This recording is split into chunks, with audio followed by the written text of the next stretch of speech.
आप देख रहे हैं तज्जियों, तबसरों और अहम तरीन खबरों पर मुश्तमिल पाकिस्तान का सबसे मुस्तनद और मोतबर न्यूज शो दुनिया मेहर बुखारी के साथ। अस्सलाम वालेकुम एंड गुड इवनिंग। मैं हूं मेहर बुखारी। 4 दिन में करीबन 50 घंटे के मुज़ाकरात की नाकामी के बाद अब एक बार फिर पाकिस्तान और अफगान तालिबान ने दोबारा मुज़ाकरात शुरू करने पर इत्तफाक कर लिया है।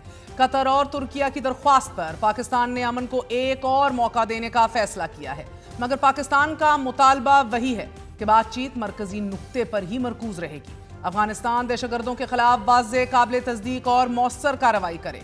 कतर और तुर्किया के इसरार पर पाकिस्तान ने दोबारा मुज़ाकरात की हामी भर ली और वतन रवाना होने वाले पाकिस्तानी वफ्द को इस्तांबुल एयरपोर्ट से वापस भेजते हुए तुर्किया में मजीद क़याम की हदायत जारी कर दी। अफगान मीडिया ने भी मुज़ाकरात दोबारा शुरू करने की तस्दीक की है और कहा है कि सालिस ममालिक की मुदाखलत के बाद दोनों ममालिक ने मुज़ाकरात बहाल करने पर इत्तफाक किया है। वॉशिंगटन पोस्ट ने दोनों ममालिक के हुकाम और सरकारी मीडिया को रिपोर्ट करते हुए कहा है कि पाकिस्तान और अफगानिस्तान आइंदा दिनों में एक बार फिर अमन मुज़ाकरात दोबारा शुरू करने की तवक्को रखते हैं। अल जज़ीरा ने भी रिपोर्ट किया है कि सरहदी झड़पों के तनाजुर में पाक अफगान मुज़ाकरात दोबारा बहाल करने पर इत्तफाक, मगर इस्लामाबाद का काबुल से TTP के खिलाफ कार्रवाई का मुतालबा बरकरार। एसोसिएटेड प्रेस ने भी रिपोर्ट किया है कि तुर्क वजारत खारजा की जानिब से मुज़ाकरात की बहाली से मुतल्लिक अगरचे कोई बाज़ाब्ता तस्दीक नहीं हुई, ना इस्लामाबाद और काबुल के किसी सरकारी तर्जुमान ने ताज़ा पेशरफ्त पर कोई रद्द अमल दिया, मगर सिक्योरिटी हुकाम ने यह तस्दीक की है कि पाकिस्तान नेक नियति के साथ पुरअमन हल के लिए पुरअज़म है। ताहम वज़ीर दिफा ख्वाजा आसिफ ने भी निजी टीवी को इंटरव्यू में इसकी तस्दीक की कि सालिस ममालिक ने मुज़ाकरात की बहाली के लिए एक मौका मांगा है। पाकिस्तानी वफ्द को इस्तांबुल में रोक दिया गया है, लेकिन ख्वाजा आसिफ ने मुज़ाकराती बहाली को काबुल के रवैये में तब्दीली से नत्थी करते हुए ये वाज़ेह किया है कि दोबारा मुज़ाकरात काबुल के रवैये में तब्दीली की सूरत शुरू हो सकते हैं। अभी तक कोई ब्रेक थ्रू नहीं हुआ और ना ही कोई ऐसी पेशरफ्त हुई है कि जिससे ज्यादा उम्मीदें वाबस्ता की जा सकें। ख्वाजा आसिफ ने साथ ही अफगान तालिबान को खबरदार करते हुए कहा कि अगर वो हठधर्मी दिखाएंगे या फिर भारत की प्रॉक्सी के तौर पर पाकिस्तान के अमन को नुकसान पहुंचाएंगे तो फिर नतीजा वही होगा कि जो वो चाहते हैं। ख्वाजा आसिफ ने अरब न्यूज़ को इंटरव्यू में भी अफगान तालिबान और दुनिया पर वाज़ेह कर दिया कि भारत काबुल हुकूमत की पुष्पनाही कर रहा है और अफगान सरजमीन को पाकिस्तान के खिलाफ इस्तेमाल कर रहा है, पाकिस्तान के खिलाफ जंग छेड़ रहा है। पाकिस्तानी वज़ीर दिफा ने एक बार फिर अफगान तालिबान को मुतनब्बे करते हुए कहा कि अगर अफगान सरजमीन पाकिस्तान के खिलाफ दहशतगर्दी के लिए इस्तेमाल की गई तो इस्लामाबाद खामोश नहीं रहेगा।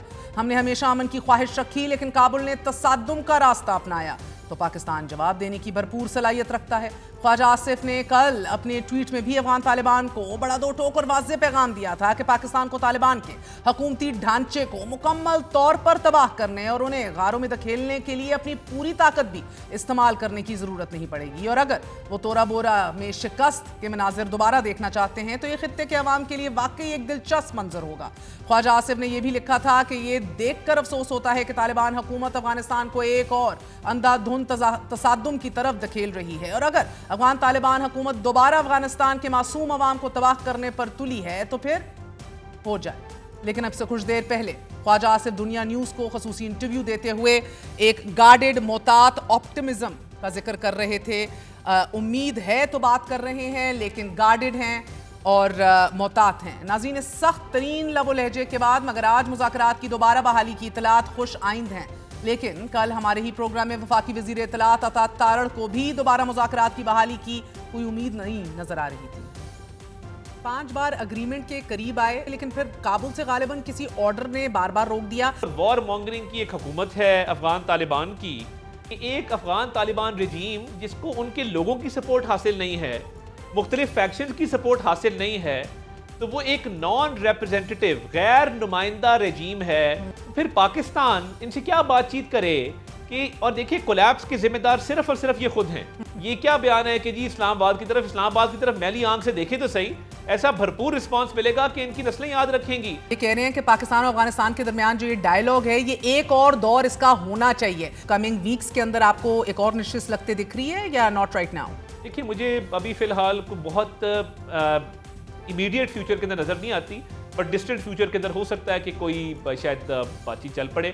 अभी इमीडिएटली मुझे इसका इम्कान नजर नहीं आता as someone who is observing. مذاکرات کی آخری نشست میں افغان طالبان کی طرف سے تحریک طالبان پاکستان کے خلاف کارروائی نہ کرنے اور تحریری گارنٹی نہ دینے سے مذاکرات بے نتیجہ ختم ہوئے۔ مذاکرات کے اندر کی کہانی بتاتے ہوئے بعض ذرائع نے یہ انکشاف بھی کیا کہ افغان وفد ٹی ٹی پی کے پاکستان پر حملوں کو روکنے کے حق میں تھا، اور اس وفد نے یہ بھی تسلیم کیا کہ ٹی ٹی پی افغان سرزمین استعمال کرتی ہے، مگر کابل انتظامیہ مذاکرات کو ناکام بنانے پر تلی رہی۔ اعلیٰ حکام یہ انکشاف بھی کر رہے ہیں کہ مذاکرات کے 4 ادوار میں ٹی ٹی پی کو مذاکرات میں شامل کرنے کی کسی بھی فریق کی طرف سے کوئی ایسی تجویز نہیں فلوٹ کی گئی، اور اگر یہ تجویز سامنے آتی بھی تو پاکستان اس سے انکار کر دیتا۔ تاہم مذاکرات میں تحریک طالبان پاکستان کے محفوظ ٹھکانوں کا خاتمہ، ٹی ٹی پی کی اہم رہنماؤں کی گرفتاریاں یا ملک بدری، کارروائی کے لیے واضح ٹائم لائن، پاکستان دشمن گروہوں کو افغان سرزمین پر پناہ دینے کی یقین دہانی، سرحدی کنٹرول کو مضبوط بنانے، دہشت گردوں کی مالی معاونت کے خاتمے، انٹیلیجنس شیئرنگ، بارڈر کوارڈینیشن اور دہشت گردوں کی نقل و حرکت کی نگرانی کے مربوط نظام کے قیام پر تفصیلی گفت و شنید رہی، لیکن معاملہ پھرا کے ٹی ٹی پی کے خلاف افغانستان میں کارروائی پر خراب ہوا۔ کابل انتظامیہ نے اس کی حامی نہیں بھری، اور اب جب دوبارہ مذاکرات کی بحالی کی کوششوں کا آغاز ہو چکا ہے تو پاکستان اپنے اسی مطالبے پر مذاکرات میں شریک ہونے کے لیے تیار ہے کہ ٹی ٹی پی کے خاتمے کے لیے افغان طالبان کو تحریری گارنٹی دینا ہوگی، یہ تصدیق کرنی ہوگی کہ افغان سرزمین پاکستان کے خلاف استعمال نہیں ہوگی۔ پاکستان نے مذاکرات میں دہشت گردوں کے خلاف ٹھوس اور ناقابل تردید شواہد بھی پیش کیے، ثالث ممالک اور افغان وفد نے ان ثبوتوں کو تسلیم بھی کیا۔ مذاکرات کے دوران بھی افغانستان سے پاکستان میں دراندازی کی گھناؤنی کوششیں جاری رہیں۔ کل بھی ناظرین سیکیورٹی فورسز نے بلوچستان میں 2 کارروائیوں میں فتنہ ہندوستان کے 18 دہشت گردوں کو جہنم واصل کیا ہے۔ آئی ایس پی آر کے مطابق بلوچستان میں 28 اور 29 اکتوبر کو 2 الگ الگ انٹیلیجنس بیسڈ آپریشنز کیے گئے، اور ان آپریشنز میں بھارتی پراکسی فتنہ ہندوستان کے 18 دہشت گردوں کو ہلاک کر دیا گیا۔ پہلا آپریشن کوئٹہ کے علاقے چلتن پہاڑوں میں کیا گیا۔ فورسز کو وہاں دہشت گردوں کی موجودگی کی اطلاع موصول ہوئی تھی۔ اس آپریشن میں 14 بھارتی حمایت یافتہ دہشت گرد ہلاک ہوئے۔ دوسرا آپریشن ضلع کیچ کے علاقے بلیدہ میں کیا گیا۔ پاک فوج نے دہشت گردوں کے ٹھکانوں کو نشانہ بنایا اور اس کارروائی میں 4 دہشت گرد مارے گئے۔ ہلاک ہونے والے دہشت گردوں سے بھاری مقدار میں اسلحہ، گولہ بارود اور دھماکہ خیز مواد بھی برآمد کیا گیا۔ سیکیورٹی فورسز نے ایک اور کارروائی میں خارجی کمانڈر سمیت 4 دہشت گردوں کو ہلاک کر دیا۔ آئی ایس پی آر کے مطابق سیکیورٹی فورسز نے باجوڑ میں کارروائی کرتے ہوئے 4 خارجیوں کے جن میں خارجی کمانڈر امجد بھی شامل تھا کو ہلاک کیا۔ خارجی کمانڈر امجد عرف مزاحم خوارج کے سربراہ نور ولی کا نائب تھا اور شورا کا سربراہ بھی۔ خارجی کمانڈر امجد کے سر پر 50 لاکھ روپے کا انعام بھی رکھا گیا تھا، ہیڈ منی، اور یہ پاکستان میں دہشت گرد کارروائیوں میں بھرپور طریقے سے ملوث رہا۔ پاک فوج کے ترجمان کے مطابق دہشت گرد افغانستان میں رہتے ہوئے پاکستان کے اندر متعدد دہشت گردانہ سرگرمیوں میں جاری رکھنے میں سرگرم عمل ہیں، اور فتنہ الخوارج کی قیادت افغانستان میں رہتے ہوئے پاکستان میں دراندازی کی کوششیں بھی کر رہی ہے۔ پاک فوج کے ترجمان کا یہ مزید کہنا ہے کہ یہ ہمارے اس موقف کی بھی توثیق کرتا ہے کہ فتنہ الخوارج سے تعلق رکھنے والے خوارج پاکستان کے خلاف افغان سرزمین کو مسلسل سیف ہیونز یعنی کہ محفوظ جنت کے طور پر استعمال کر رہے ہیں۔ آج ہی خیبر پختونخوا حکومت نے انتہائی مطلوب موسٹ وانٹڈ اشتہاری دہشت گردوں کی فہرست جاری کی ہے، اور اس فہرست کو صوبائی انتظامیہ اور حساس اداروں نے مل کر تیار کیا ہے۔ اس فہرست میں 1349 انتہائی مطلوب دہشت گردوں کے کوائف شامل ہیں۔ 59 دہشت گردوں کے سر کی قیمت 1 سے 3 کروڑ روپے تک مقرر کر دی گئی ہے۔ کرم کے کاظم خان کے سر کی قیمت 3 کروڑ روپے مقرر کی گئی ہے۔ کمانڈر امجد اللہ کے سر کی قیمت 2 کروڑ روپے اور باجوڑ کے مولوی فقیر محمد کے سر کی قیمت 1.5 کروڑ روپے مقرر کر دی گئی ہے۔ 1.5 ماہ پہلے خیبر پختونخوا میں 1351 خطرناک اور انتہائی مطلوب دہشت گردوں کی موجودگی کا انکشاف ہوا تھا۔ سی ٹی ڈی نے ان خطرناک اور مطلوب دہشت گردوں کی فہرست محکمہ داخلہ کو ارسال کی تھی، اور آج ہی فیلڈ مارشل عاصم منیر نے پشاور میں قبائلی عمائدین کے جرگے کے ساتھ تفصیلی ملاقات کی ہے۔ خیبر پختونخوا کے عوام کی قربانیوں کو خراج تحسین پیش کیا ہے۔ فیلڈ مارشل نے پاک افغان کشیدگی کے دوران قبائلی عوام کی جانب سے سیکیورٹی فورسز کی غیر مشروط حمایت کو سراہا ہے۔ جرگے سے خطاب میں چیف عوامی سٹاف نے یقین دلایا کہ پاکستان اپنے ہمسایوں کے ساتھ امن کا خواہاں ہے اور افغان سرزمین سے پاکستان کے خلاف سرحد پار دہشت گردی کسی صورت نہیں قبول کریں گے۔ افغان سرزمین سے پاکستان کے خلاف ایک عرصے سے مسلسل دہشت گردی کی کارروائیاں جاری ہیں اور ان دہشت گردوں کی پشت پر بھارت کھڑا ہے۔ पाकिस्तान के पास ऐसे ठोस शवाहिद मौजूद हैं कि भारत अफगान प्रॉक्सीज के जरिए पाकिस्तान को अनस्टेबल और अदम इस्तेहकाम से दो चार करने पर तुला है। दहशतगर्दों के सहूलतकार, फैसिलिटेटर्स, बेटर्स, भारत का ये मकरूज चेहरा नाजरीन अब पूरी दुनिया के सामने खुलकर सामने आ रहा है। गुज़िश्ता रोज अमरीकी सदर डोनाल्ड ट्रंप ने भी नरेंद्र मोदी पर तंजिया वार करते हुए उन्हें खूनी कातिल करार दिया। लेकिन इसके बावजूद भारत अभी भी अफगान तालिबान को बतौर हथियार इस्तेमाल करने की कोशिशों में है। अफगान तालिबान भारतीय एजेंडे को ईंधन फराहम कर रहे हैं और इस मंजर में क्या पाक अफगान मुज़ाकरात की दोबारा बहाली से किसी बड़े ब्रेक थ्रू की उम्मीद की जा सकती है, गिवन कि डिसट्रस्ट अपने अरूज पर है। इसी हवाले से बात करने के लिए हमारे साथ एशिया वन न्यूज़ के अंस मलिक मौजूद हैं और सीनियर सहाफ़ी कामरान यूसुफ मौजूद हैं। आप दोनों का बहुत बहुत शुक्रिया। अस्सलाम वालेकुम। कामरान, आपसे आगाज़ करूंगी, फरमाई दीजिएगा कि अभी तक क्या तफसीलात हैं और जब वज़ीर दिफा कहते हैं बड़ा गार्डेड ऑप्टिमिज्म है, इससे आप क्या मुराद ले रहे हैं? मोहतात और गार्डेड ऑप्टिमिज्म के अल्फाज यूज़ कर रहे हैं वो? देखिए, सबसे पहले जो अभी तक अगेन एक मुज़ाकरात का दौर अभी भी जारी है, जो बिल्कुल आपके शो पर आने से पहले पाकिस्तान के एक सीनियर एहलकार से मेरी बात हुई तो अभी तक स्टेटस को है, यानी कि जो इश्यूज पिछले 4-5 दिन से दोनों फरीकैन के दरमियान चलते आ रहे हैं, कोई ब्रेक थ्रू नहीं हुआ। और जो ख्वाजा आसिफ के बयान की आपने बात की है, गार्डेड कॉशियस, उसका मतलब ये है कि ऑलरेडी जो पिछले 4 दिनों में अफगान तालिबान के साथ पाकिस्तान की बातचीत हुई है, तो उसको सामने रखते हुए अगर कोई ये ब्रेक थ्रू हो जाता है तो किसी मोर्चे से कम नहीं होगा। पाकिस्तान, तुर्की और कतर के कहने के ऊपर मुज़ाकरात को एक और मौका ज़रूर तो दे रहा है, लेकिन जो मेरी भी यहाँ पर जो रेलेवेंट लोग हैं उनसे जो बात हुई है, बहुत ज़्यादा वो पुरुम्मीद नहीं है। और उसकी वजह अफगान तालिबान का जो मौक़िफ़ रहा है इन मुज़ाकरात में भी और उससे पहले भी, अनलेस एंड अनटिल एक बिल्कुल 360 का एक बिल्कुल यू टर्न ले ले अफगान तालिबान की हुकूमत और पाकिस्तान का जो 1 पॉइंट एजेंडा है उस पर वो अग्री करें, तो फिर तो शायद इसमें ब्रेक थ्रू हो सकता है। अदरवाइज आई थिंक अभी भी जो मामलात हैं, मुझे लगता है कि पॉइंट ऑफ नो रिटर्न की तरफ ही जा रहे हैं अपेरेंटली। तो अंस कैसे ये मामलात को और इस नशिस्त को यकीनी बनाया फिर तुर्किया ने और कतर ने? क्योंकि इधर तो ट्वीट्स हो गई थी, पैगाम दे दिए थे कि मुज़ाकरात कोलैप्स हो चुके हैं, कोई पेशरफ्त नहीं हुई। तो किसके कहने के ऊपर, क्या कोई ना कोई रजामंदी दिखा रहा था अफगान वफ्द? क्योंकि हमारे लोग तो एयरपोर्ट पहुंच गए थे, खबर क्या है? बहुत बहुत शुक्रिया। देखिए, पिछले 24 घंटे में जो डेवलपमेंट थी, यहाँ से तुर्किया से पाकिस्तानी वफ्द होटल से चेकआउट करके एयरपोर्ट पहुंच के 8:25 पर उनकी फ्लाइट थी वापस जाने की। और फ्लाइट से चंद मिनटों पहले ही जो तुर्किया की जानिब से और कतर की जानिब से, दोनों की जानिब से कहा गया कि अफगान साइड ने रीच आउट किया है और वो चाहते हैं कि इस बार वो अपने स्टांस को रिकंसिडर करें। अब उसका पस मंजर, क्योंकि कल होने वाले जो पाकिस्तान में हमले थे उसका वो पस मंजर था, उनको ये फियर था, उनको ये खौफ था कि खुदा ना खास्ता कि ऐसा हो कि पाकिस्तान एक बार फिर जाके हमला करे या पाकिस्तान ऐसी जाके कि उनकी तरफ कोई उनके बकौल के सिविलियन कैजुअल्टीज हों। और उनका खौफ ये था, जिसकी वजह से उन्होंने पाकिस्तान को रीच आउट किया और तुर्किया और कतर के जरिए रीच आउट किया। लेकिन आज अभी तक, जब तक मैं आपसे बात कर रहा हूं, तब तक फॉर्मली मुज़ाकरात का सिलसिला शुरू नहीं हुआ है। एक थोड़ी सी देर के लिए एक जिसे कहते हैं कि अलग सलह की आमना सामना हुआ था। उसके बाद पाकिस्तानी वफ्द और को बताया गया कि पहले हम मीडिएटर्स की जाने से कि पहले हम तालिबान से बात करेंगे, फिर हम आपसे बात करेंगे और उसके बाद फिर हम आप दोनों को साथ बिठाएंगे।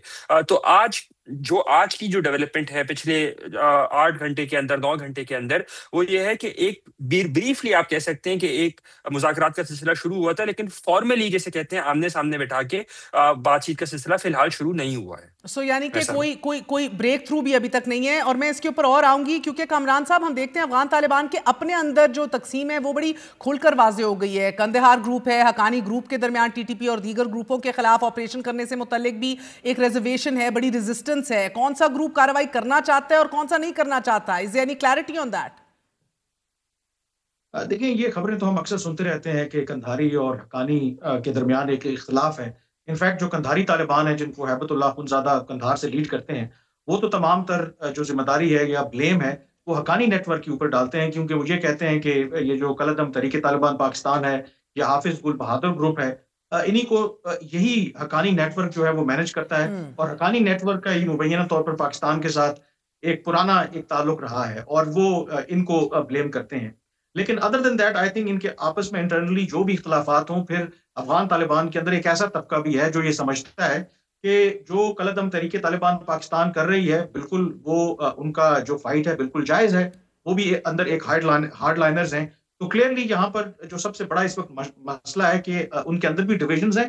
And more importantly don't forget کہ جو میری بھی مختلف لوگوں سے بات ہوتی ہے، جو ٹی ٹی پی ہے ود ان جو افغان طالبان کے رینکس کے، وہ بڑی پاپولر ہے کیونکہ جو اینٹی پاکستان سینٹیمنٹ ہے اس کو وہ کیش کرواتے ہیں. تو ایک یہ فیکٹر بھی ہے کہ جو لوگ ٹی ٹی پی کے خلاف کارروائی چاہتے ہیں ان کو یہ خطرہ بھی ہے کہ ان کی جو اپنی جو پاپولیرٹی ہے وہ انڈر تھریٹ آ جائے گی. تو یہ اس کی جو ڈائنامکس ہیں وہ بڑی کمپلیکیٹڈ ہیں. مگر کامران ابھی جس طرح انس بتا رہے تھے کہ کابل کے وفد کی طرف سے بہرحال اس کا اظہار کیا گیا کہ ہم ایک دفعہ پھر کوشش کرنا چاہتے ہیں، تو یہ تقسیم کی بات اس لیے بھی ضروری ہے کیونکہ قطر میں افغانستان کے سفیر سہیل شاہین یہ کہتے ہیں کہ پاکستان اور افغانستان کے درمیان مذاکرات کا ایک اور دور جو ہے وہ ہونا چاہیے. پھر مگر امیر خان متقی جو کہ قندھار گروپ کا حصہ ہیں، وہ تو بھارت کا دورہ کر کے وہاں بیٹھ کر بھارت کے بیانیوں کو ایسے تقویت ان کے بیانات سے بھی آئی اور اعلامیوں میں بھی ہم نے دیکھی.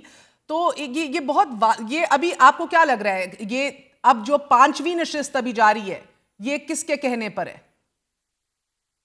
دیکھیں یہ تو بالکل آئی تھنک ترکی اور قطر کے کہنے کے اوپر ہو رہی ہے کیونکہ دونوں یہ ممالک انوالو ہوئے ہیں. وہ نہیں چاہتے کہ یہ مذاکرات بے نتیجہ ثابت ہوں اور ان کا کوئی نتیجہ نکلے.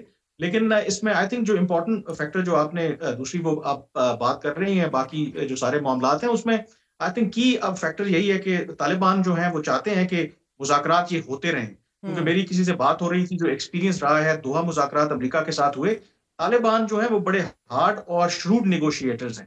وہ شاید مذاکرات کی آڑ میں ٹائم بائی کرنا چاہتے ہیں اور یہ بہت بڑا فیکٹر ہے. مذاکرات کرنے کا ہرگز یہ مطلب نہیں ہے کہ وہ اپنے سٹان سے پیچھے ہٹ جائیں گے. پاکستان آن دی ادر ہینڈ بڑا کلیئر ہے کہ جب تک 1 پوائنٹ ایجنڈا جو ہے کہ افغانستان کی سرزمین ہمارے خلاف استعمال ہو رہی ہے اس کے اوپر کوئی ٹینجیبل پروگرس نہیں ہوتی تو باقی کسی معاملے پر ہم آگے نہیں بڑھیں گے. On the other hand Afghan Taliban جو ہے یہاں پر ٹائم بائی کرنا چاہتے ہیں. سو اگر یہ انس ٹائم بائی کر رہے ہیں، وقت خریدنے کی کوشش کر رہے ہیں اور ہارڈ کور نیگوشیٹرز بھی ہیں، تو اب یہ نشست جس کے اندر کوئی بریک تھرو نہیں ہوا ابھی تک، آمنے سامنے ہی نہیں بیٹھے آپ بتا رہے ہیں، تو یہ کتنے دن چلے گی آپ کو لگ رہا ہے؟ 1 دن 2 دن 3-4 دن، اور یہ کوئی اس کا ٹائم فریم بتایا گیا ہے؟ دیکھیں ٹائم فریم تو کوئی نہیں ہے، لیکن جو اندازہ لگایا جا رہا ہے کہ 1 سے 2 روز یہ نشست اور چلے گی.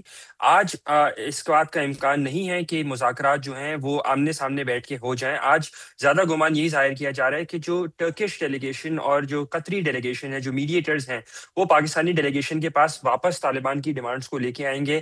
پاکستان، جیسے کامران نے بتایا، پاکستان کا سنگل پوائنٹ ایجنڈا رہا ہے اس پوری بات چیت کے اندر. پاکستان کہتا ہے کہ جی ویریفائیبل، ارریورسیبل ریٹن گارنٹیز آپ دیں، ایکشن آپ لیں، اور ہم آپ کی جو کنسیڈریشنز ہیں جو آپ نے اپنے پروپوزل کے اندر خاص طور پہ ماں سوائے ایک پوائنٹ کے ODR جو 1 ڈاکیومنٹ رجیم کی ریورسل کی انہوں نے بات کی، اس کے علاوہ ہم باقی تمام تر کنسرنس کو ایڈریس کرنے کے لیے تیار ہیں، اس کے اوپر بات چیت کرنے کے لیے تیار ہیں، لیکن ہماری کور ڈیمانڈ جو ہے وہ آپ پہلے ایڈریس کریں گے. یہاں پر ایک اور بات بھی جو ہے، جب آخری بار پرسوں جب بات چیت کا سلسلہ ختم ہوا، جو آخری مرتبہ جب طالبان کی جانب سے جو ڈیمانڈ سامنے رکھی گئی، جب انہوں نے یہ کہا کہ US کو کسی طرح اس پوری ایکویشن کے اندر ایز اے گارنٹیڈ لے کے آئے، اور وہ سب سے زیادہ الارمنگ سچویشن تھی، کیونکہ دیٹ از دا پوائنٹ. وہ ایک ایسا وقت تھا کہ جب قطری اور ترکیش نیگوشیٹرز دونوں نے اس بات کو باور کر لی تھی کہ طالبان چاہتے ہی نہیں ہیں کہ کسی طرح سیریسلی نیگوسیشنز چلیں اور ان کا کوئی منطقی انجام پہنچے، کیونکہ ترکی میں جو ہونے والے جو ٹاکس ہیں وہ پولیٹیکل لیول ٹاکس نہیں ہیں، وہ یہ ٹیکنیکل لیول ہیں. قطر میں ہونے والی جو بات چیت تھی وہ پولیٹیکل لیول بات چیت تھی.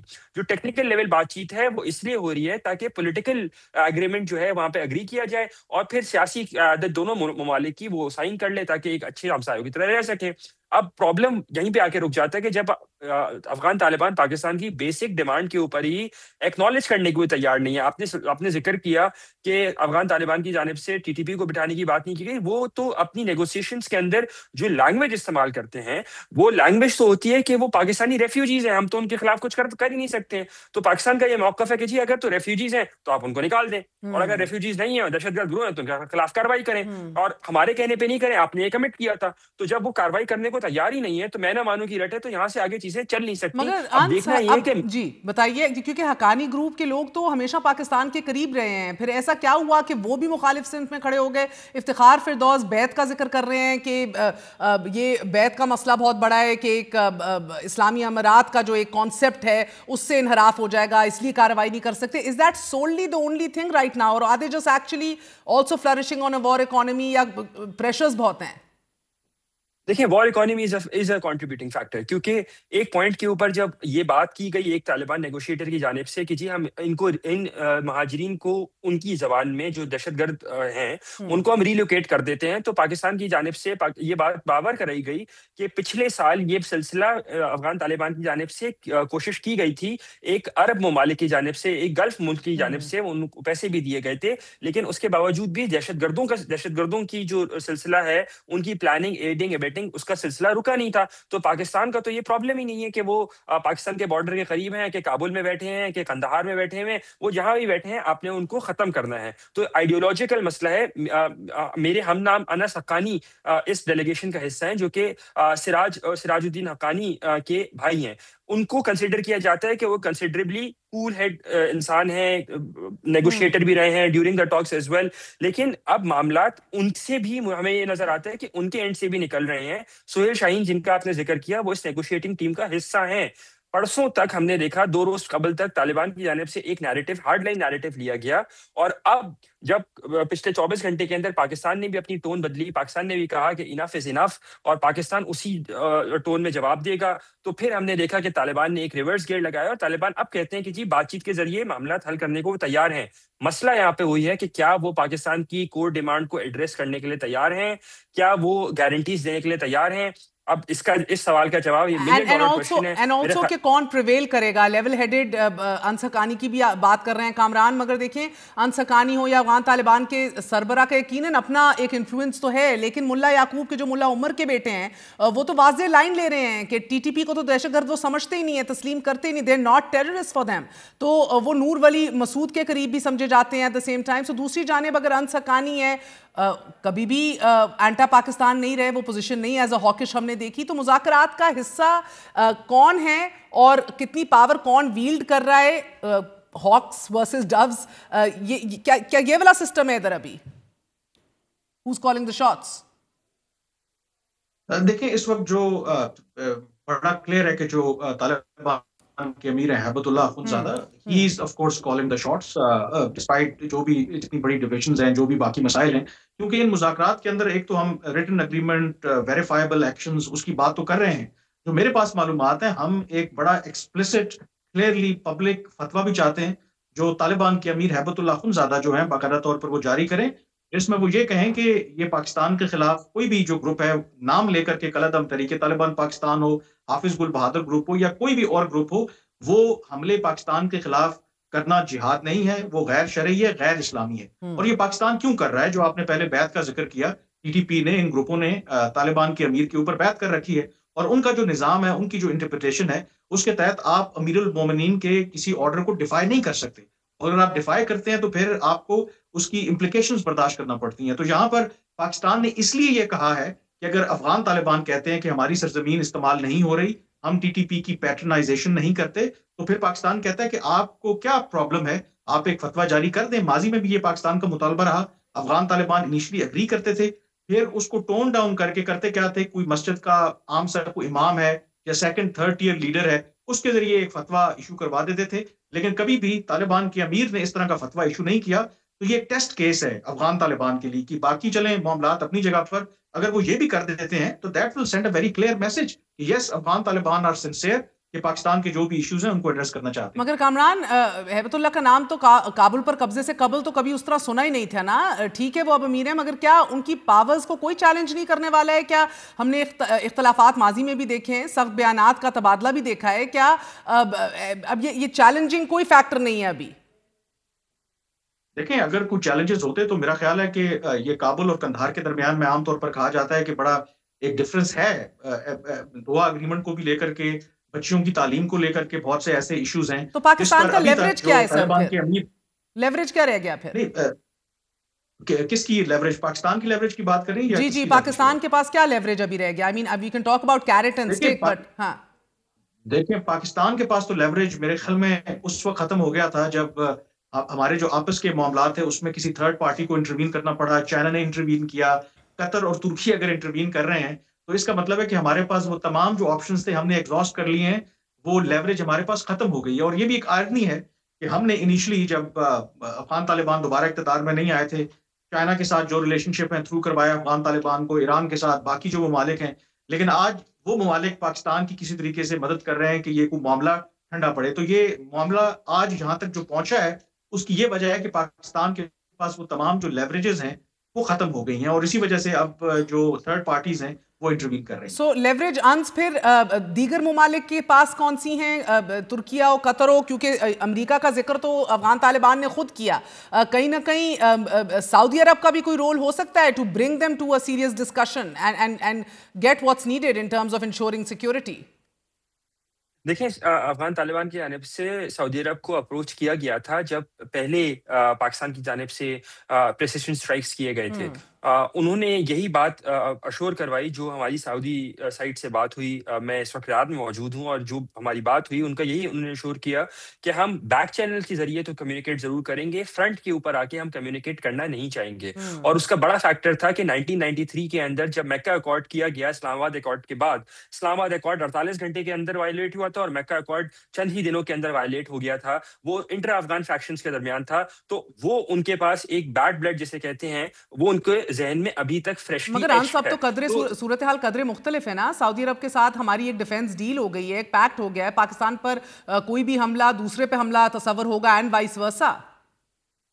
नहीं, बिल्कुल, यहाँ इसी वजह से उन्होंने कहा कि हम अपनी लेवरेज जो है बैक चैनल नेगोशिएशंस के ऊपर इस्तेमाल करेंगे। अगर हम नहीं चाहते कि हमारी कोई पोजीशन ऑकवर्ड कॉम्प्रोमाइज हो, एम्बैरेसिंग पोजीशन। वो बैक चैनल बातचीत तो हर वक्त ही चलती रहती है। अभी भी चल रही है। देखा कि वजीर आज़म अभी भी चल रही है, बिल्कुल चल रही है। अभी स्कोप कितना है और सीज फायर के ऊपर कोई खबर है कि सीज फायर कब तक रहेगा? देखें, सीज फायर के ऊपर पाकिस्तान की जानिब से जब ये स्टांस लिया गया तो जो दोहा में बातचीत हुई थी पॉलिटिकल एग्रीमेंट, उसके अंदर ये बात इन प्रिंसिपल एग्री कर ली गई थी कि cease fire will continue until the end of the negotiations. ये एक बड़ा टेक्निकल टर्म थी। अब एंड ऑफ द नेगोशिएशंस या कंक्लूजन ऑफ द नेगोशिएशंस, अब तो जब नेगोशिएशन जब चल रहे हैं, इस वक्त भी चल रहे हैं, तो फिर उसमें ये देखना है कि क्या पाकिस्तान के एंड पे सीज फायर होल्ड करेगा या नहीं करेगा। पाकिस्तान ने ये सिग्नल कर दिया है कि अपने अगर उसकी नेशनल सिक्योरिटी को कॉम्प्रोमाइज किया जाता है या उसके जो सिटीजन्स हैं उसके ऊपर हमला होता है तो उसको उसी तरह से रियतन उसी तरह जवाब देगा। दूसरी बात जो आपने बात की कि मैं कितना होपफुल हूँ, मेरे ख्याल से हम जिस तरफ हम जा रहे हैं बातचीत के सिलसिले के अंदर, मेरे ख्याल से किसी ना किसी कोई ना कोई फॉर्म जो है वो इतवार या पीर तक बनती हुई नजर आ रही है। कोई भी किसी तरह का पॉलिटिकल एग्रीमेंट या एग्रीमेंट टेक्निकल एग्रीमेंट जो है वो दोनों तुर्की और कतर अपना इन्फ्लुएंस इस्तेमाल करके खासतौर पर तालिबान पर वो लेना चाहेंगे ताकि एक मिड वे निकले जहां से ये जो क्वागमा ऑफ सिचुएशन जो अभी बनी हुई है जिसमें तालिबान मैं ना मानू की रट में और पाकिस्तान कहता है कि हमारा कोर इंटरेस्ट है, जैसे कामरान ने बात की कि वो फतवा भी चाहते हैं, तो बीच का एक रास्ता जो है वो निकाला जाएगा और पाकिस्तान की जो कोर डिमांड है उसके ऊपर कॉम्प्रोमाइज नहीं किया जाएगा। ये बात नेगोशिएटर्स के साथ भी बड़ी क्लैरिटी के अंदर आ गई है। यही वजह है कि तुर्की जो है वो क्योंकि आप हिस्टोरिकली देखें तुर्की पाकिस्तान के नैरेटिव के साथ इसलिए अलाइन करता है कि पाकिस्तान ने भी तुर्की को पीकेके के मामले के अंदर बैक किया और यही वजह है कि तुर्की बहुत अच्छी तरह पाकिस्तान के दुख दर्द को समझ भी सकता है। यही वजह है कि मुझे नहीं लगता कि नेगोशिएटर्स पाकिस्तान की कोर डिमांड को लेट गो करेंगे। And Kamran, last words from you. अगर हम अपनी लेवरेज नहीं भी आपको अभी दिख रही, बट द फैक्ट कि चाइना को भी एक टेम्ड अफगान तालिबान चाहिए, अपनी इन्वेस्टमेंट्स को तहफ़्फ़ुज़ फराहम करना है, ईरान को भी एक पुरअमन खित्ता चाहिए, एक पुरअमन नेबर भी चाहिए, साथ सऊदी अरब कतर को भी ऑफकोर्स उनका एक अहम तरीन किरदार है, बैक चैनल्स मुतहर्रिक हैं इवन एज वी स्पीक। सो ये सारे फैक्टर्स साथ and the fact that it's a land lock country जिसको लेजिटिमेसी चाहिए, क्रेडिबिलिटी चाहिए, अभी इकोनॉमी सफर कर रही है, सारी गुजरगाहें बंद हैं अभी। डू यू थिंक कि अभी अगले 2-3 दिन में कुछ निकल आएगा?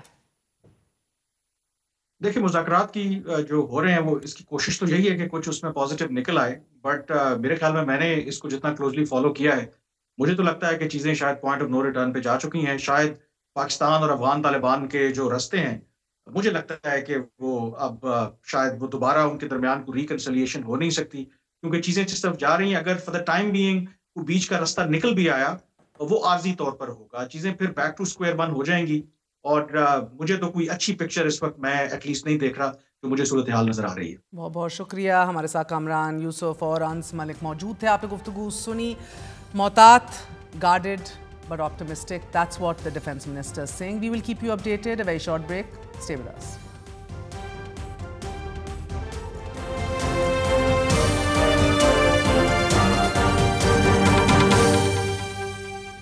مشرق وسطیٰ کے علاوہ دنیا کے ایک اور ملک میں بھی اس وقت نسل کشی جاری ہے، مگر یہ نسل کشی کوئی دوسرا ملک نہیں بلکہ اس ملک میں اسی ملک کا ایک باغی دھڑا کر رہا ہے. 2 ماہ 6 مہینے 4 ہفتوں اور 2 دنوں سے جاری یہ نسل کشی سوڈانی شہر الفاشر میں ہوئی ہے. غیر ملکی میڈیا رپورٹس کے مطابق سوڈانی فوج سے لڑنے والے مسلح دھڑے ریپڈ سپورٹ فورسز نے گزشتہ 17 ماہ سے الفاشر شہر کا محاصرہ کر رکھا تھا. سوڈانی فوج 17 ماہ تک شہر کا دفاع کر رہی تھی، مگر پھر سوڈانی فوج نے یہ فیصلہ کیا کہ ہو سکتا ہے کہ اگر وہ شہر کا دفاع چھوڑ دیں تو RSF بھی شہر کا محاصرہ شاید چھوڑ دے، لیکن ایسا نہیں ہوا. سوڈانی فوج کی توقعات کے برعکس جب ریپڈ سپورٹ فورسز شہر میں داخل ہوئیں تو انہوں نے جنسی تشدد، شہریوں پر تشدد، فائرنگ، گھروں میں گھس کر قتل عام شروع کر دیا. امدادی تنظیموں نے نسل کشی کی تصدیق کرتے ہوئے کہا ہے کہ سینکڑوں ایسی خواتین اور بچیاں ہیں کہ جنہیں جنسی تشدد کا نشانہ بنایا گیا ہے. ہزاروں ایسے بچے ہیں کہ جو اپنے والدین سے الگ ہو چکے ہیں اور ہزاروں گھروں کو آگ لگا کر خاکستر کر دیا گیا ہے. الجزیرہ سے گفتگو کرتے ہوئے سوڈانی تنظیم ڈاکٹرز نیٹ ورک کے عہدیداروں نے یہ بتایا ہے کہ ملک پر قبضے کے لیے سوڈانی فوج سے لڑنے والی RSF نے گزشتہ 3 دنوں کے دوران شہر سے فرار کی کوشش کرنے والے تمام تر شہریوں کو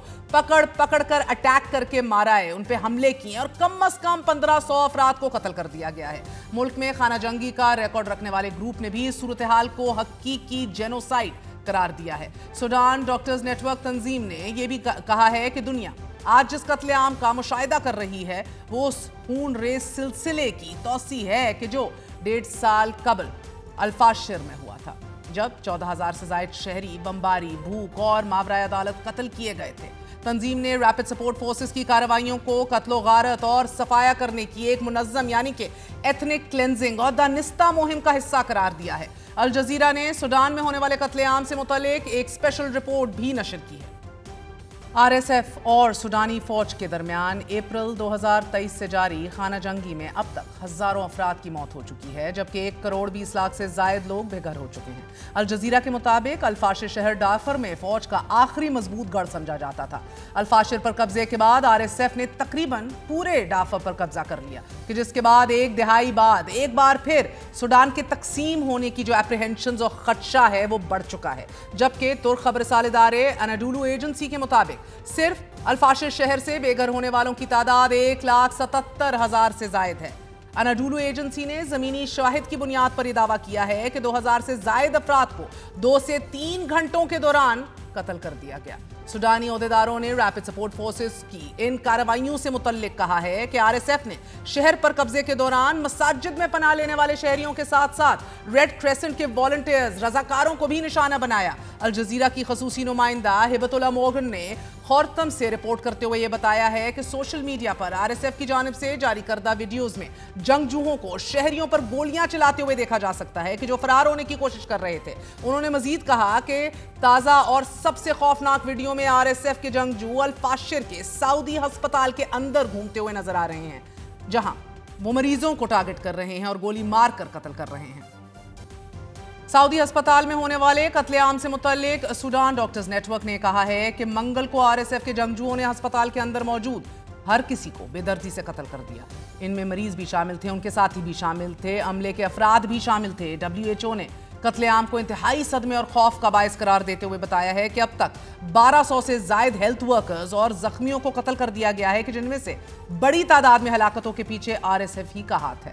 اقوام متحدہ نے قتل عام پر کہا ہے کہ الفاشر میں نسلی بنیادوں پر بڑے پیمانے پر قتل و غارت اور مظالم کے خطرات بڑھ رہے ہیں، جبکہ دوسری جانب سعودی عرب، مصر، قطر، ترکیہ اور اردن نے सूडान में होने वाले मुजालिम की सख्त मजम्मत की है और इंसानी हकूक की संगीन खिलाफ वर्जियों पर गहरी तशवीश का इजहार किया है। सूडान में जारी इस खाना जंगी की मुकम्मल तफसील आपके सामने रखते हैं, मगर इससे कबल आपके सामने बीबीसी की वो रिपोर्ट रखते हैं कि जिसने सूडान में 2023 से जारी इस सिविल वॉर की मुकम्मल टाइमलाइन शाया की है। बीबीसी के मुताबिक अप्रैल 2023 में सूडानी फौज और रैपिड सपोर्ट फोर्सेज नामी ताकतवर पैरामिलिट्री ग्रुप के दरमियान सूडान पर इक़्तिदार की जंग शुरू हुई।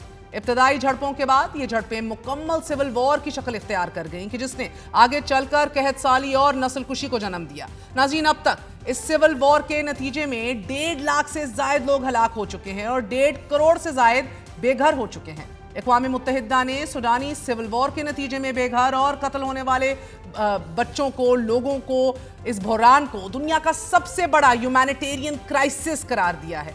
सूडानी सिविल वॉर को समझने के लिए ये जरूरी है कि पहले इस जंग का पस मंजर समझा जाए। इस सब की इब्तदा 2019 में उस वक्त हुई कि जब 30 साल से सूडान पर हुकूमत करने वाले सूडानी सदर उमर अल-बशीर के खिलाफ मुल्क में बड़े पैमाने पर प्रोटेस्ट और मुजाहरे शुरू हो गए। इन मुजाहिरों में अवाम ने बहुत बड़ी तादाद में हिस्सा भी लिया, शिरकत की, और फिर एक मौके पर यह खतरा पैदा हो गया कि फौज मुल्क पर मार्शल लॉ लगा देगी, मगर अवामी दबाव के तहत फौज बराह रास्त मार्शल लॉ ना लगा सकी और फिर सदर उमर अल-बशीर और फौज के दरमियान एक अंडरस्टैंडिंग, एक मुआहिदा तय पाया कि जिसमें यह अग्री अपॉन हुआ कि उमर अल-बशीर और फौज मिलकर सूडान पर हुकूमत करेंगे। लेकिन यह सेटअप भी ज्यादा अरसे तक ना चल सका और बिलाखिर अक्टूबर 2021 में सूडान पर मार्शल लॉ लगा दिया गया।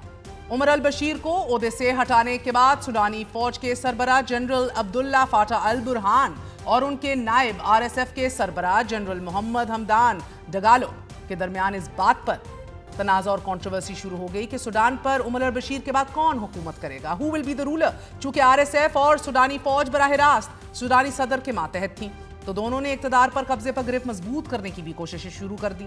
दोनों के दरमियान ये तनाज़ा खत्म करने के लिए फिर ये तय पाया कि RSF के 1 लाख से जायद मेंबरान को सूडानी फौज में जम कर दिया जाएगा और फिर मुल्क में जमहूरियत बहाल कर दी जाएगी। लेकिन ऐसा भी ना हुआ। दोनों जर्नैल एक दूसरे पर शक करने लगे और फिर 15 अप्रैल 2023 को पूरे सूडान में RSF मेंबरान को तैनात कर दिया गया। इस अमल को सूडानी फौज के जनरल अब्दुल फतह ने अपने लिए खतरा करार दिया।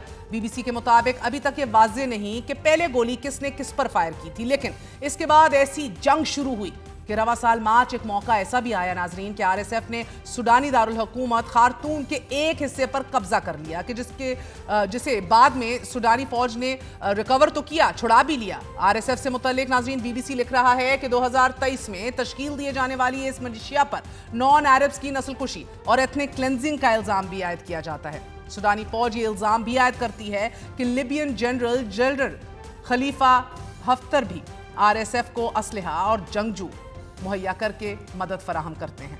बीबीसी ने सूडान का वो नक्शा भी शाया किया है कि जिसमें RSF और सूडानी फौज के कब्जे में मौजूद इलाकों को हाईलाइट किया गया है। 1956 से आज़ादी का ऐलान करने से अब तक सूडान पर 20 बार मार्शल लॉ लगने की कोशिश की गई है, लेकिन 7 बार ये कोशिश कामयाब हुई है। सूडान में आज़ादी के ऐलान से अब तक 2 सिविल वॉर्स भी हो चुकी हैं। पहली 1955 से 1972 के दरमियान, दूसरी 1983 से 2005 के दौरान। 2005 में यह खाना जंगी सूडान के तकसीम पर ख़त्म हुई कि जब एक मुआहिदे के तहत साउथ सूडान ने आज़ादी का ऐलान कर दिया और सूडान 2 हिस्सों में तकसीम हो गया। 2023 से जारी सिविल वॉर के नतीजे में अब तक 5 लाख से जायद बच्चे हलाक हो चुके हैं। सिर्फ खर्तूम में हलाक होने वालों की तादाद 62,000 से जायद है। एक जेनोसाइड सूडान में तो दूसरी ताहाल एज वी स्पीक गजा में जारी है।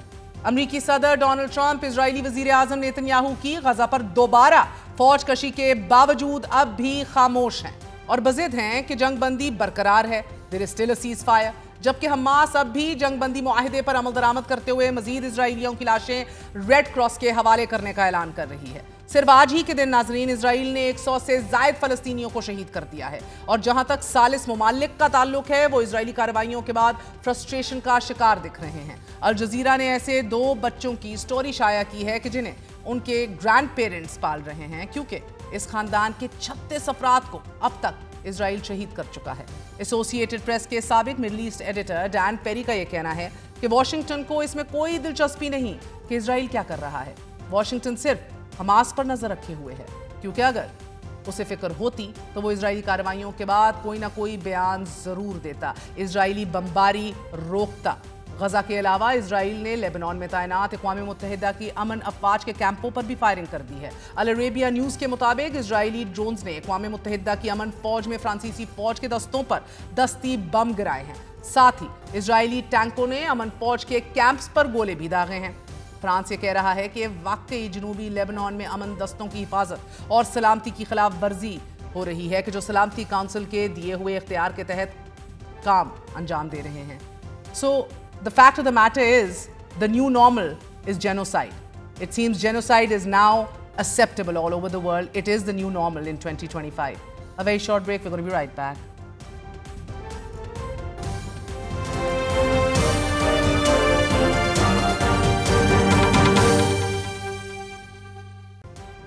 We will talk about a battle worth fighting, representation and responsiveness, यानी कि आपकी नुमाइंदगी और उसी हवाले से जो जवाबदेही और रिस्पॉन्स आपको अपने नुमाइंदों से मिलता है वो कितना इफेक्टिव होता है।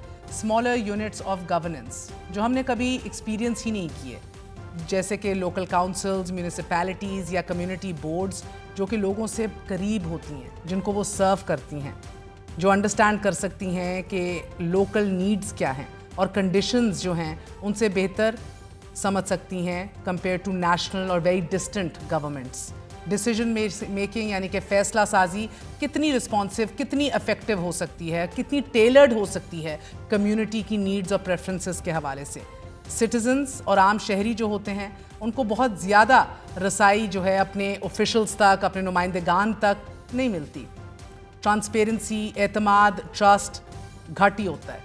ये सारे वो इश्यूज़ हैं कि जिनके ऊपर बात भी घटी होती है। 8,81,913 मुरब्बा किलोमीटर रकबे पर मुहीत हमारा मुल्क है। पाकिस्तान का शुमार दुनिया के बड़े ममालिक में होता है। 25 करोड़ आबादी के साथ दुनिया का 5वां सबसे बड़ा आबादी वाला मुल्क है।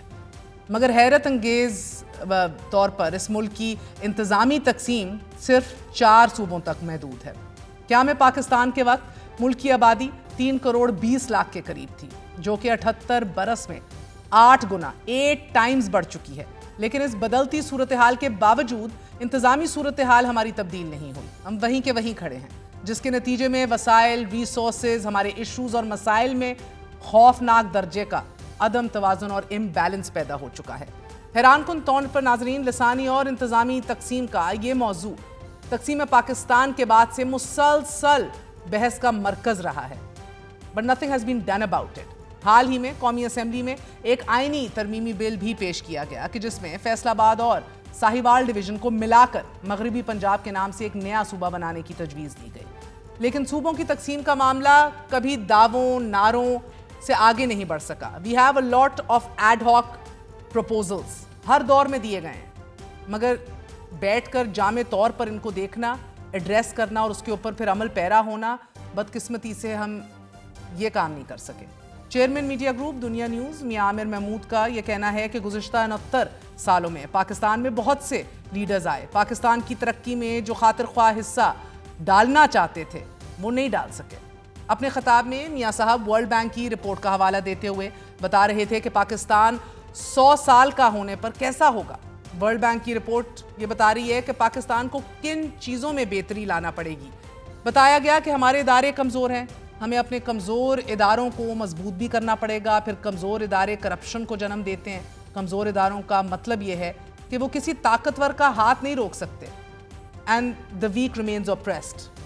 नाइंसाफ़ी का निशाना हमेशा एक आम आदमी, मिडिल क्लास या गरीब ही बनता है। उनका ये कहना था कि तरक्की करने के लिए पावर्स और इख्तियारात की निचली सतह पर मुंतकली बहुत ज़रूरी है। हमारे 4 सूबे हैं और ये बहुत पुराने हैं। इन 4 सूबों में से कई मुल्क से भी पुराने हैं। पंजाब पाकिस्तान का 52% है और बाकी तीनों सूबे मिलकर भी इससे छोटे हैं। पूरी दुनिया में ऐसी कोई एक मिसाल नहीं मिलती कि जिसका एक फेडरेटिंग यूनिट बाकियों से बड़ा हो। हमने पीछे इन 79 ईयर्स में صرف 5 کیپٹل سٹیز کو ڈیولپ کیا، ایک ہمارا فیڈرل کیپٹل اور 4 ہمارے پروونشل کیپٹلز۔ سندھ میں کراچی کے علاوہ آپ کو کہیں وہ ڈیولپمنٹ نظر نہیں آئے گی، جو کراچی کا حال ہے وہ بھی آپ سب کو پتہ ہے۔ اسی طرح پنجاب میں آپ آئیں، لاہور کے علاوہ آپ کو کہیں اس طرح کی ترقی نظر نہیں آئے گی۔ فیصل آباد از 3rd largest city of Pakistan, نہ کوئی وہاں پہ اچھا ہاسپٹل ہے، نہ یونیورسٹی ہے، نہ کالج ہے، نہ اسکول ہے۔ بلوچستان کو دیکھیں تو کوئٹہ کے علاوہ آپ کو کہیں کوئی ڈھنگ کی سہولت، کوئٹہ اپنے سٹینڈرڈ سے بٹ باقی صوبے کی حالت اس سے بھی زیادہ خراب۔ اسی طرح کے پی میں پشاور کے علاوہ بیسک فیسلٹیز کس شہر میں ہمیں ملتی ہیں؟ ہم ایک شہر کو ڈیولپ کرتے ہیں، جتنا بھی ہم اس پہ انویسٹ کریں اس کے اندر اتنی زیادہ مائیگریشن ہوتی ہے، ہر سال ان کے سلمز میں اضافہ ہوتا ہے۔ پنجاب از 52% آف پاکستان's پاپولیشن، باقی تینوں مل کے بھی ایک پنجاب کے برابر نہیں بنتے۔ اس کے بعد بلوچستان، ایک صوبہ آپ کے آدھے ملک کے برابر اس کا رقبہ ہے۔ ہر پولیٹیکل پارٹی اپنے اپنے الیکشن مینیفیسٹوز میں نئے پروونسز کی بات کرتی رہی ہے۔ ہم یہ پروپوز کرتے ہیں کہ آپ پاکستان کے ہر ڈویژن کو صوبہ بنا دیں۔ Economic policy and business development think tank کی رپورٹ کے مطابق موجودہ انتظامی ڈھانچہ علاقائی معاشی ترقی کی خلیج کو ختم کرنے میں ناکام ہو چکا ہے۔ ناظرین، پنجاب میں غربت کی شرح 30% اور بلوچستان میں 70% ہے۔ Just imagine. تھنک ٹینک کے مطابق خیبر پختونخوا میں غربت 48% اور سندھ میں 45% ہے۔ اور یہ وہ غربت ہے، اس کے اندر وہ انجیکشن ہے نوجوانوں کا، ینگ بلڈ کا، کہ جس کو اور مواقع چاہیے ہر سال، مگر جب تک 5% آپ کا GDP انکریز نہیں ہوگا یہ ان ایمپلائمنٹ بھی بڑھتی رہے گی۔ چھوٹے صوبوں کے قیام سے بجٹ کو بہتر طریقے سے استعمال کیا جا سکتا ہے۔ فی الوقت صوبوں میں اوسط غربت کی شرح 40% ہو چکی ہے، 40% پاورٹی۔ چھوٹے صوبوں سے وفاق اور صوبوں میں ٹیکس نظام میں بھی ہم آہنگی ہوگی۔ The stark reality is Pakistan کا موجودہ انتظامی ڈھانچہ علاقائی معاشی ترقی کی جو ڈیوائیڈ ہے اب اس کو ختم کرنے میں یا اس کو ایڈریس کرنے میں فیل ہو چکا ہے۔ تکلیف دہ امر یہ ہے کہ پنجاب آبادی کے لحاظ سے سب سے بڑا صوبہ ہے، ساتھ ہی پنجاب کی بنیادی سہولتیں فراہم کرنے میں بھی اس کو شدید قلت کا سامنا ہے۔ پنجاب میں 10 لاکھ مریضوں کے لیے 3 ہسپتال ہیں، سندھ میں 10 لاکھ مریضوں کے لیے 8 ہسپتال ہیں۔ پنجاب میں شرح خواندگی 66%، بلوچستان میں شرح خواندگی 40% ہے، سندھ میں 78 لاکھ بچے اسکول نہیں جا رہے۔ These are mind-boggling numbers and statistics. Literacy rates suffer and so do the prospects of flourishing businesses. ہر چھوٹے صوبے میں خصوصی اقتصادی زونز کے قیام سے صنعتی ترقی میں بھی اضافہ ممکن ہوگا۔ نئے صوبوں کی صورت میں وسائل کی منصفانہ تقسیم، گورننس میں بہتری، عوام کی محرومیوں میں کمی آئے گی۔ لہٰذا وقت آ چکا ہے کہ پاکستان اپنے مستقبل کو محفوظ بنانے کے لیے یہ ڈیبیٹ کرے، یہ ڈسکشنز کرے۔ This is the battle worth fighting۔ آج کے لیے اجازت دیجیے، گڈ نائٹ، اللہ حافظ۔